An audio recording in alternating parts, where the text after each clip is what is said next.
Welcome to Abyss of Horror, where the darkness of your soul meets the shadows of the unseen. Gather close, if you dare, and listen well.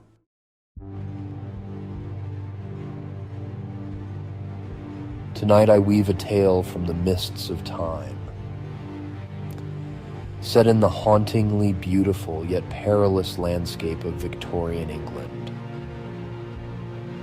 A tale that will chill your bones and make you question every shadow, every flicker of light in your room. Shall we begin?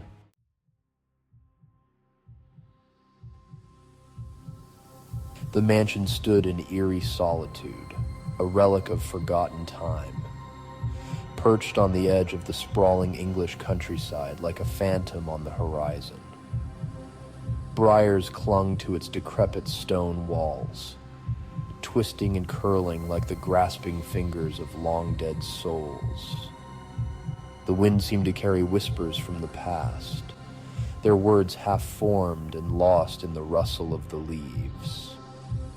Ravens circled the mansion as if drawn to its malice, dark feathers casting fleeting shadows against the ashen sky.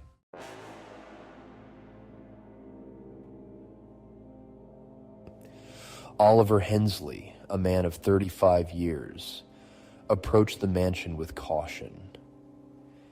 His boots crunched against the overgrown gravel path as he neared the wrought iron gates.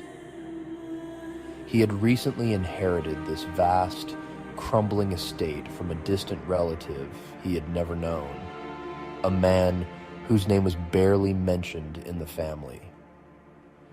The solicitor had offered no explanations, only the deed, the keys, and a cryptic warning. Be wary of the house's past. He had dismissed it as superstition. Yet, standing before the ominous structure, he felt the weight of the house pressing on his chest. A gnawing anxiety crept up his spine as he pushed open the heavy gates, which groaned in protest. The mansion's windows, long sealed by dust and age, seemed like hollow eyes watching his every move.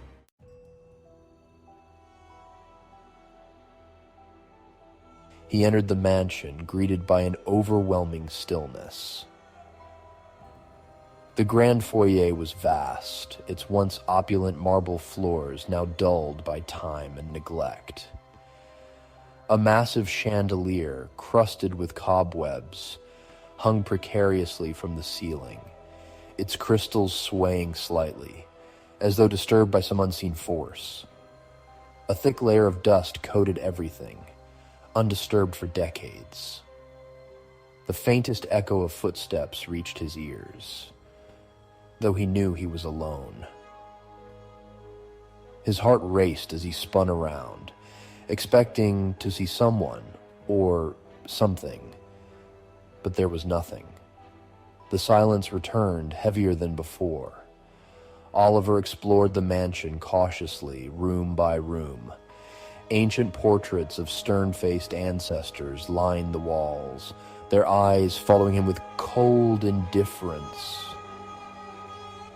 He felt as though the house itself was watching him, breathing around him, a living entity. Every step seemed to disturb something just beneath the surface, something that didn't want to be disturbed.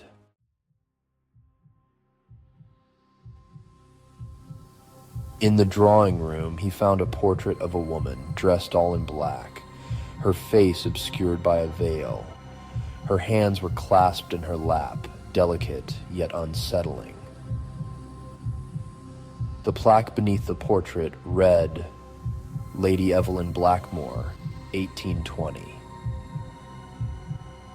He felt an inexplicable chill upon seeing her.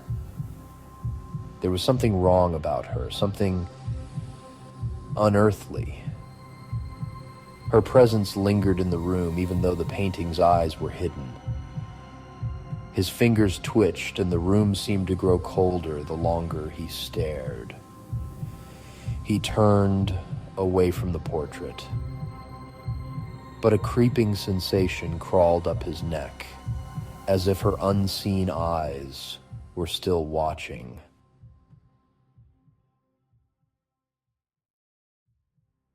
That night, the dreams began. Oliver was lying in his bed, staring up at the cracked ceiling of the master bedroom when the darkness thickened. He couldn't breathe, couldn't move. A weight settled over his chest, pressing down like a heavy, invisible hand. The air grew cold, frigid, like the depths of winter. And then, out of the corner of his eye, he saw her.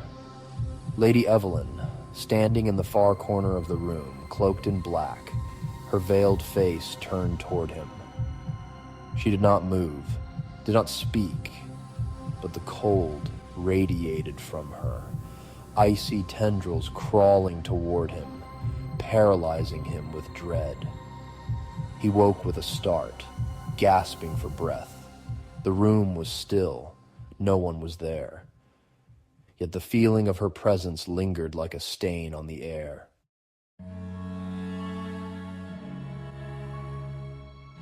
Days passed and the mansion began to change. Strange noises echoed through the halls at night. Footsteps, whispers, the sound of furniture being dragged across the floor. Once, he found a trail of water leading from the kitchen to the portrait of Lady Evelyn, though he could not explain its origin. Objects moved on their own. Doors opened and slammed shut without warning. It was as though the mansion was alive, toying with him, unraveling his sanity bit by bit.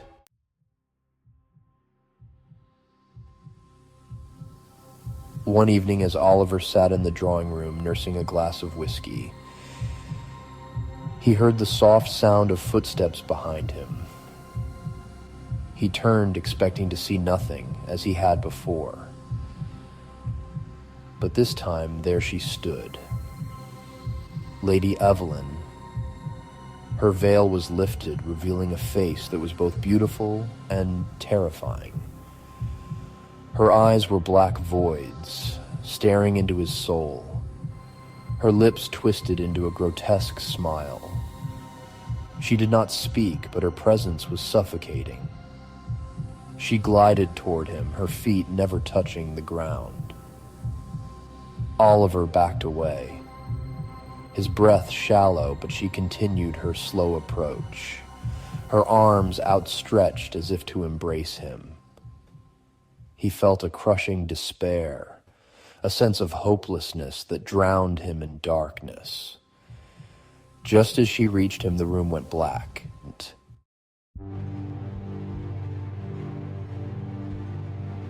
Oh, but before we continue, dear listener, let me remind you, if you're enjoying this dark descent into madness, make sure to like and subscribe.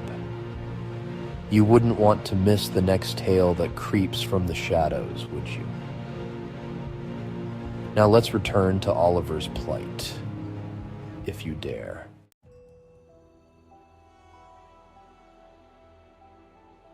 When Oliver awoke, he found himself lying on the floor, drenched in sweat. The room was empty, the portrait of Lady Evelyn hanging silently above him, her face once again obscured by the veil. He questioned his sanity. Was it all a dream? A hallucination? But the coldness in the air, the icy dread that clung to him like a second skin, told him otherwise. He needed answers. Desperate, he ventured into the village below the mansion, seeking anyone who might know of the house's history.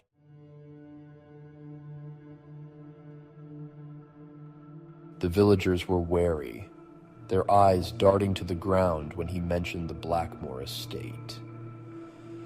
One old man, his face weathered and lined, finally spoke. Lady Evelyn Blackmoor was accused of witchcraft. They say she made a pact with the devil, that she sacrificed her own soul for power and vengeance. Her husband, he tried to escape her, but no one ever leaves Blackmoor Manor. She haunts the halls, trapped between worlds, waiting for the next to claim. He had inherited the estate, and with it, it seemed, the curse. He had to leave. He had to escape before the darkness consumed him.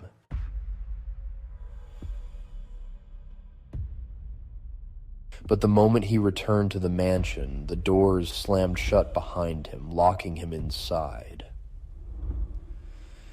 The mansion's true nature revealed itself that night. The walls seemed to pulse with a life of their own. The floors creaked beneath invisible feet, and the shadows lengthened unnaturally, curling around him like hungry serpents. Every step Oliver took felt like he was being drawn deeper into the mansion's sinister embrace, as though it was leading him toward something.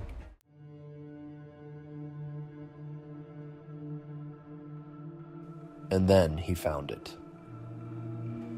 A hidden room concealed behind a tapestry in the basement. Inside, the air was thick with the stench of decay. And in the center of the room stood an altar, blackened with age and stained with what could only be blood. Symbols were carved into the stone walls, dark, arcane markings that pulsed with a faint, malevolent glow. Atop the altar lay a book, bound in leather that seemed disturbingly like human skin. Trembling, Oliver opened it. The pages were filled with cryptic incantations, spells, and rituals designed to summon something. As he flipped through the pages, his eyes fell upon a single passage that made his blood freeze. To claim the air, the house must consume the soul.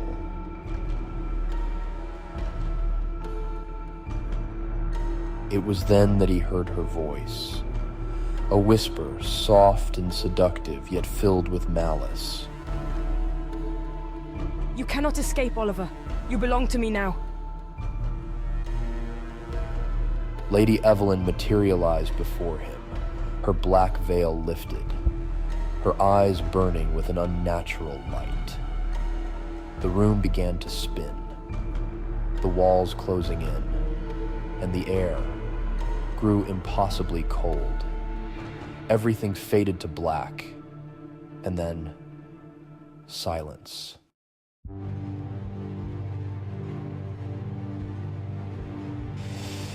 And now, dear listeners, we leave Oliver at the brink of his fate, caught between the living and the dead, trapped within the dark grip of Blackmoor Manor. What will happen to him? Will he succumb to the mansion's curse? Or is there some way to escape the grasp of the woman in black?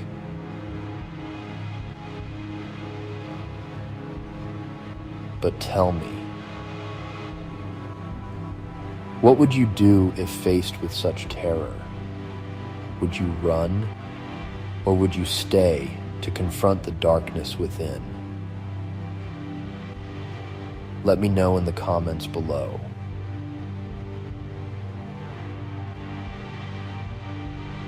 Until next time, beware the shadows, for they may hide more than just the darkness.